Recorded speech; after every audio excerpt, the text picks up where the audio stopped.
Greetings all, and welcome to lucasprues. In today's video, we're going to have an inbox review of one of Academy's recent reissues of a minicraft kit. This is the 1/72nd scale B-24H Liberator with the Zodiac decal schemes. So this came out, I believe, just in the last couple of months. So it's a pretty new kit, although the tooling itself dates back to the early 1990s. So it might be showing a little bit of its age. But to be honest, I'm surprised I haven't seen more out there on this kit, so hopefully we'll be addressing a little bit more.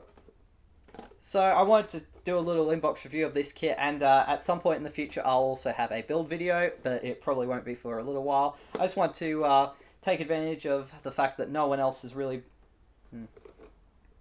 I'll probably be doing it in a Royal Australian Air Force scheme, since I am obviously Australian, if you couldn't tell by my weird accent. Since we did use these during the later part of World War II. So, for now though, we'll just have a little look at what's inside the box. So, starting off as usual with the box, which is a little bit tricky to fit fully in the screen here, but I'll do my best. So on the front here, we've just got some really nice nose art of a close-up of one of the Zodiac B-24s, with this one's named Gemini. It looks pretty nice there, flying through the clouds, and there's a few other aircraft in the same squadron just flying there in the background. The usual titles from Academy. In the corner here, we've got a little trademark from Lockheed Martin. Then you've just got Academy's logo, and you've got the old minicraft logo, because this is, as I've mentioned, a re-released minicraft mold under the Academy brand.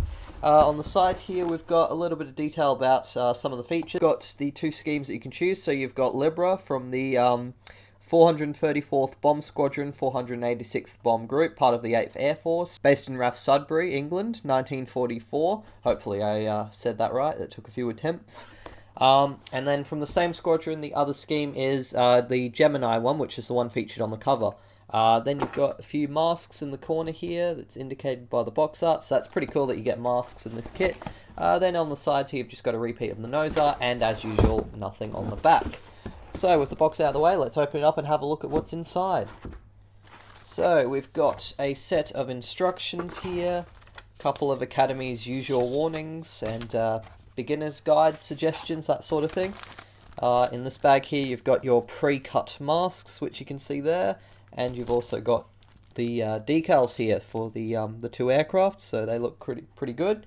And then we've got not too many plastic parts considering the size of this aircraft. You've got 1, 2, 3, 4, 5 separate sprues. So we'll look at our instructions before we move on to the plastic parts.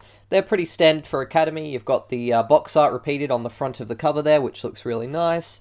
You've got some information on where you can go if you want to download a digital copy of the instructions. You've got the usual warnings and cautions.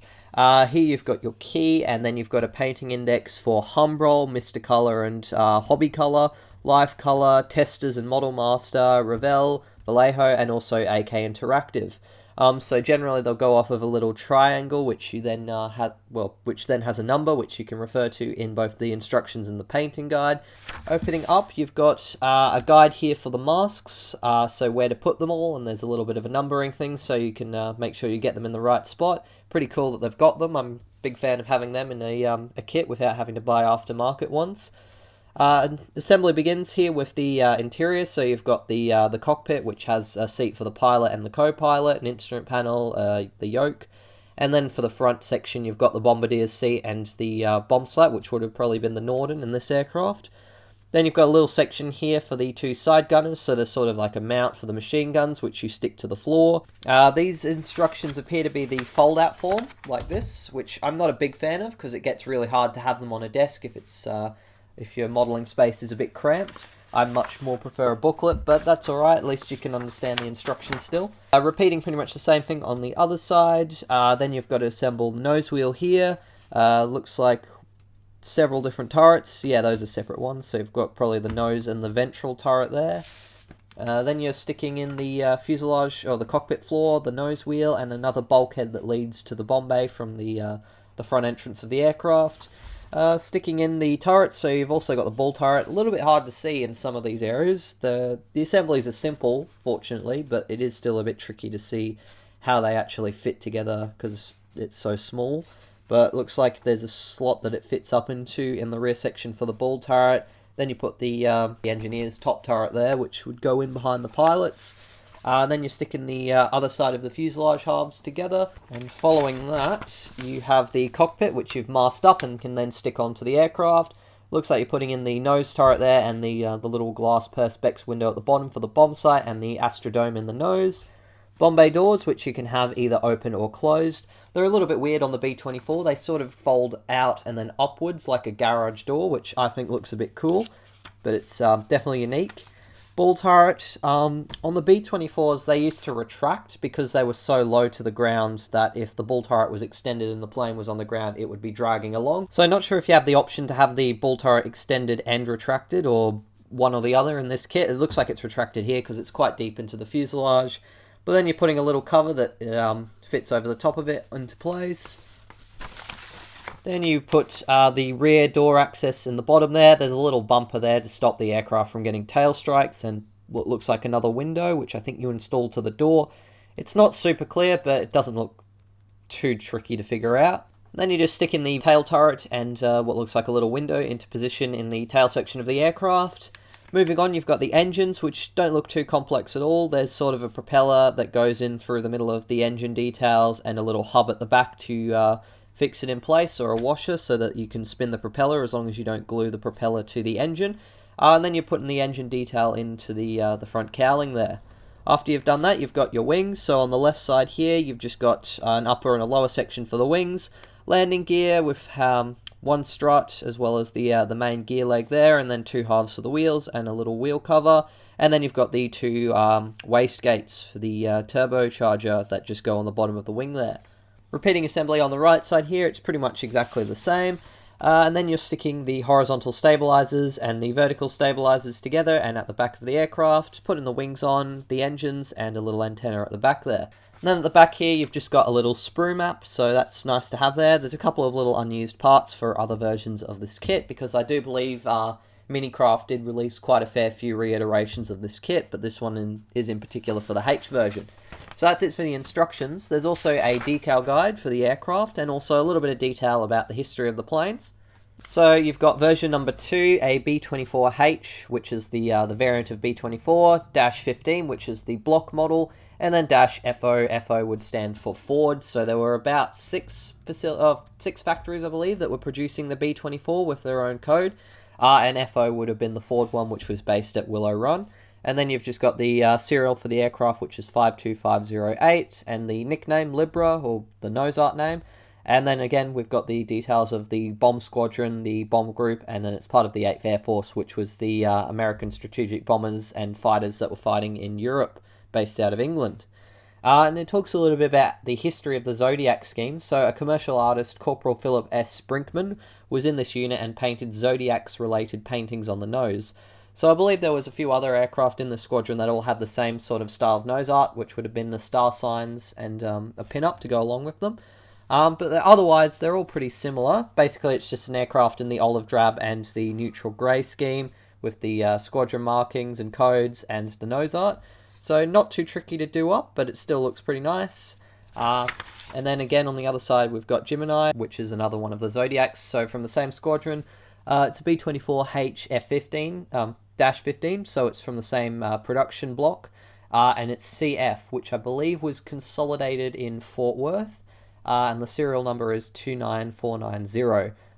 So same unit, and it says here that all 13 of the B-24s with the Zodiac nose art survived the war without being shot down or crashed, though they have been transferred to other units sooner or later. So that's pretty interesting that all 13 of the aircraft that had the Zodiac themed nose art survived the war, and sounds like they had a very uneventful accident record, which is good. It's pretty much an identical scheme.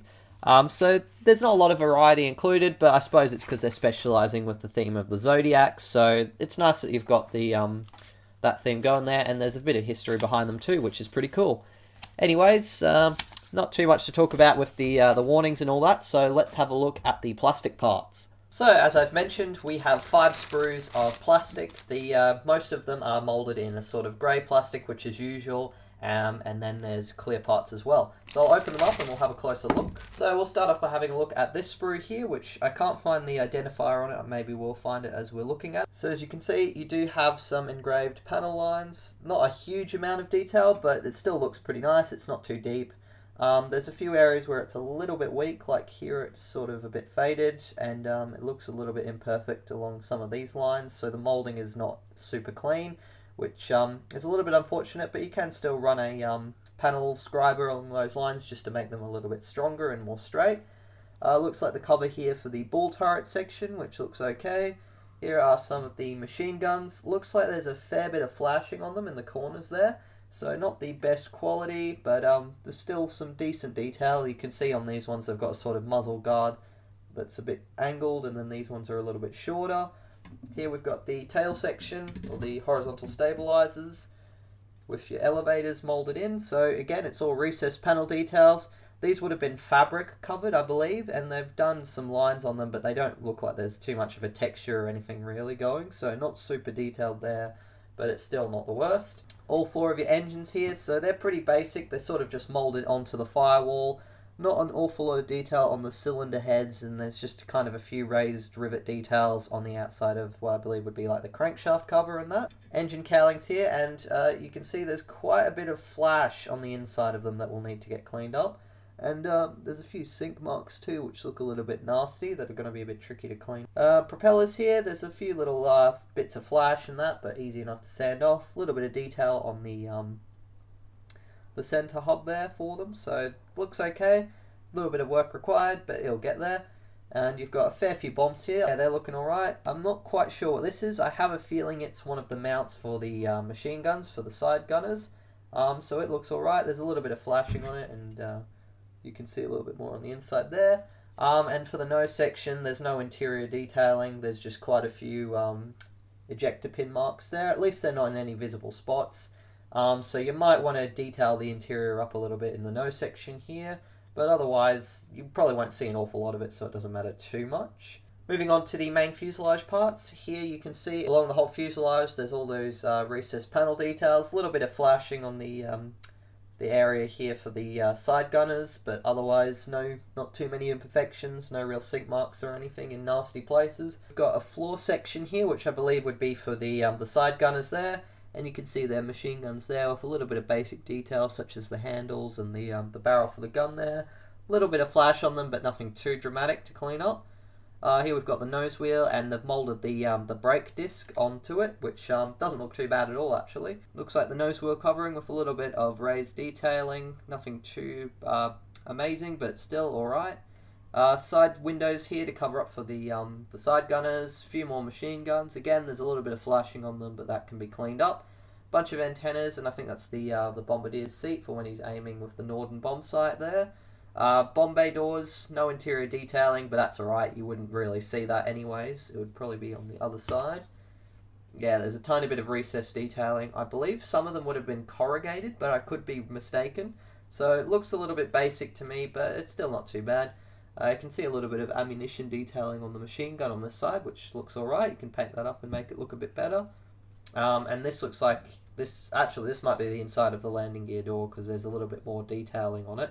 Although there's a few nasty pin markings there, which will have to get cleaned up. I don't know how easily you can see them in the corners there. This looks like your bomb sight, which is, yeah, I mean, it's pretty small, so it looks roughly okay. The yoke, which looks like it's going to be very tricky to remove without breaking from the sprue there, especially since there's a bit of flash on that. Instrument panel there for the cockpit. No raised details. I believe that there's a decal included, but we'll have a look when we check out the decals themselves. Moving on, we've got the turbochargers and exhaust system. There's actually some quite nice detail on those, a mix of raised and recessed, and there's a little hole there for the exhaust itself, so that actually looks pretty nice. Bomb bay racks, nothing too fancy, although there's a fair bit of flashing on these ones here, so you'll want to give that a really good clean up. Cockpit floor, so not a huge amount of detail, there's basically just some footrests, or the rudder pedals there for the pilot and the co-pilot. It looks like the bump stop at the back of the aircraft tail to prevent the tail strikes. Not sure what this part is, but it looks like it's relatively cleanly moulded. Not sure what these are. They might be... I have no idea what those are, actually.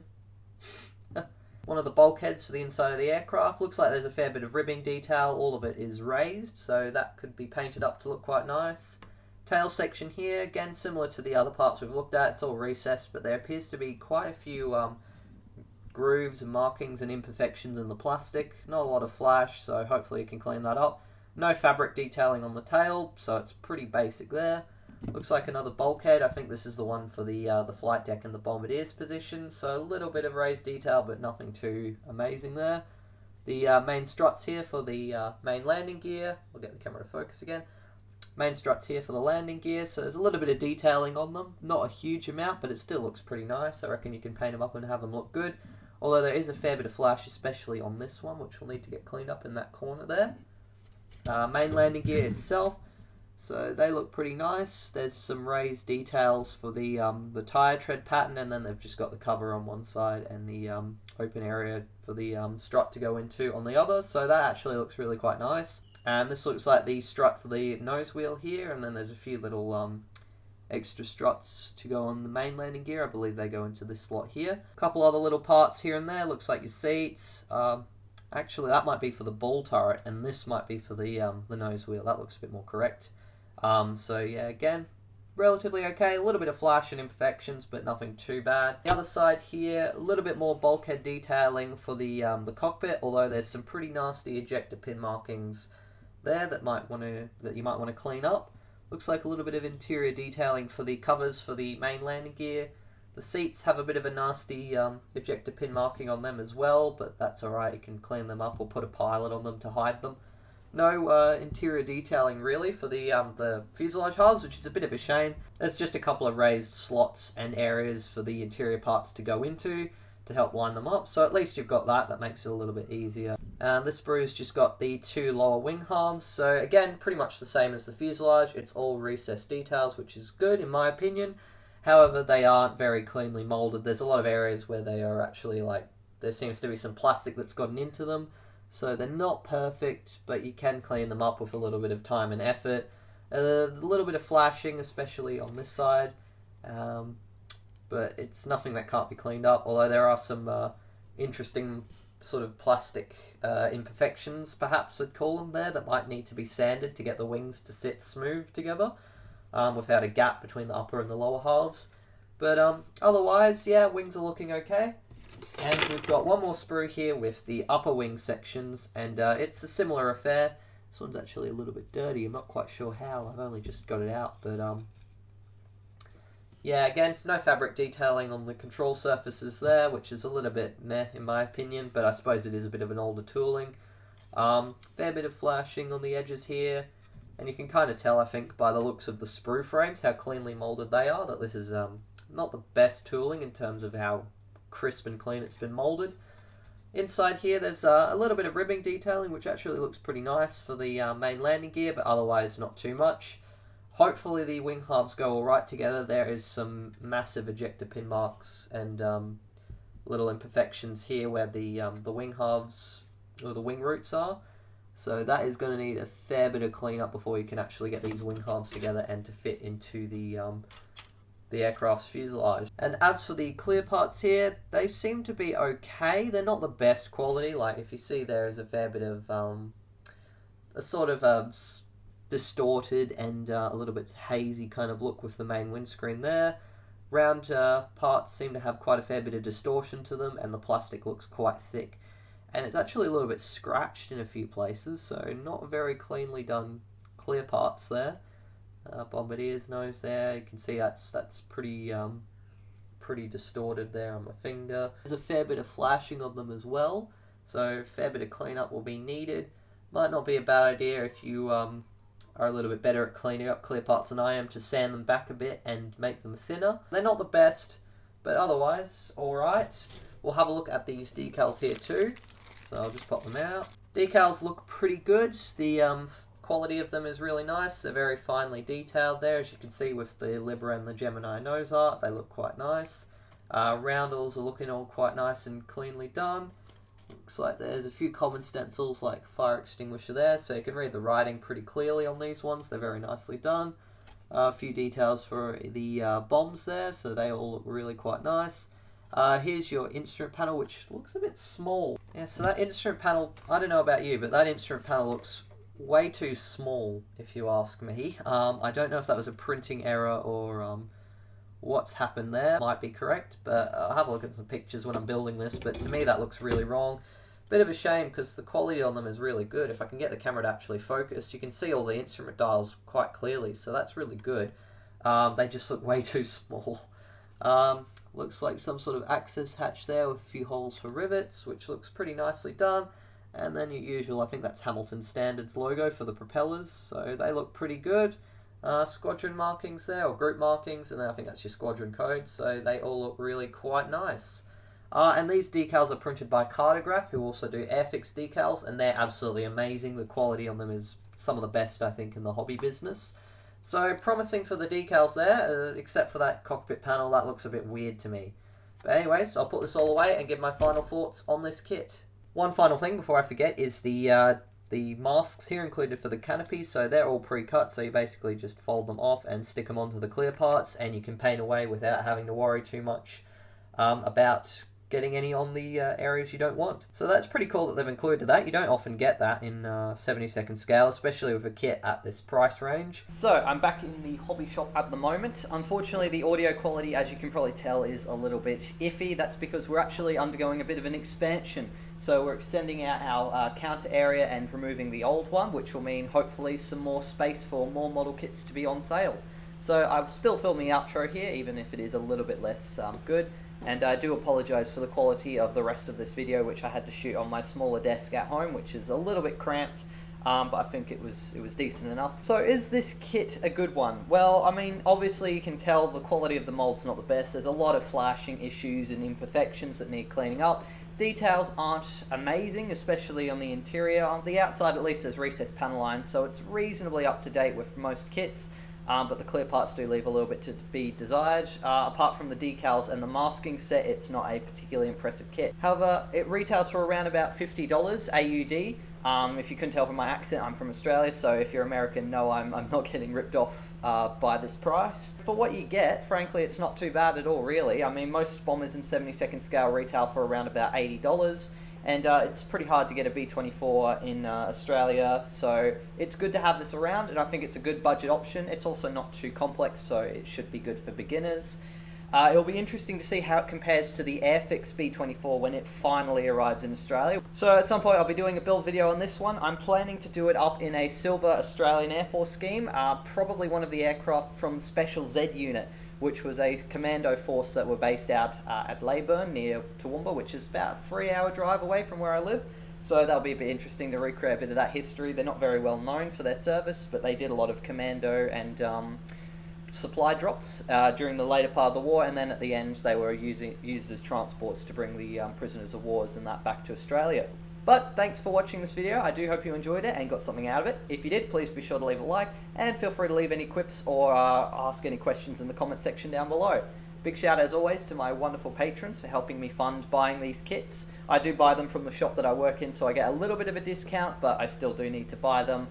So every little bit from my patrons, you guys, really helps out. So stay tuned for the build video on this one. I've also got an inbox review of the Academy Martin Mariner, which is very similar in terms of being a minicraft model. However, as you'll see, it's a completely different story compared to this one. So stay tuned for that, and until the next video, model on.